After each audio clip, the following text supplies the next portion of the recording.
శివాయ గురవే నమః. జ్ఞానక్షం యూట్యూబ్ ప్రేక్షకులందరికీ కూడా స్వాగతం.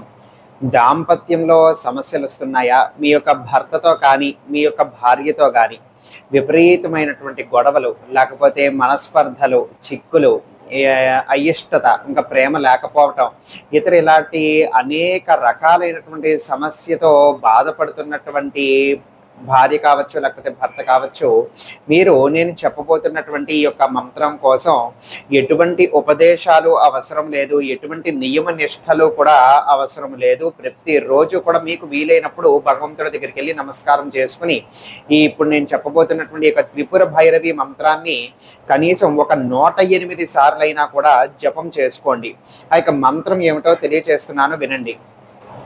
ఓం త్రిపురై చ విద్మహే భైరవై చ ధీమహి తన్నో దేవీ ప్రచోదయాత్ స్వాహ.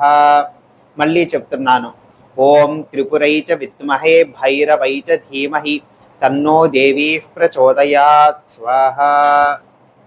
ఇది ఈ యొక్క మంత్రము. ఇది ప్రతిరోజు కూడా భార్య లేదా భర్త 108 సార్లు ఎవరైతే జపం చేసుకుంటూ ఉంటారో ఆ యొక్క త్రిపుర భైరవి యొక్క అనుగ్రహం వలన మీ యొక్క జీవిత భాగస్వామి నుంచి చాలా ఆనుకూలత, చాలా ప్రేమ, ఆదరణ, అభిమానం ఇవన్నీ కూడా మీకు లభిస్తూనే ఉంటాయన్నమాట. ఎటువంటి మనస్పర్ధలు, చిక్కులు, గొడవలు అన్నీ కూడా తొలగిపోయి చాలా అన్యోన్యత అనేటువంటిది లభిస్తుంది.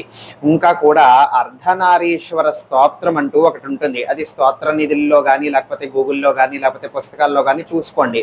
అర్ధనారీశ్వర స్తోత్రం కూడా ఉదయం కానీ లేకపోతే సాయంత్రం కానీ మీరు కూర్చొని పారాయణం చేసుకున్నట్లయితే కూడా అద్భుతమైనటువంటి ప్రయోజనం అనేటువంటిది ఉంటుంది, అన్యోన్యత లభిస్తుంది.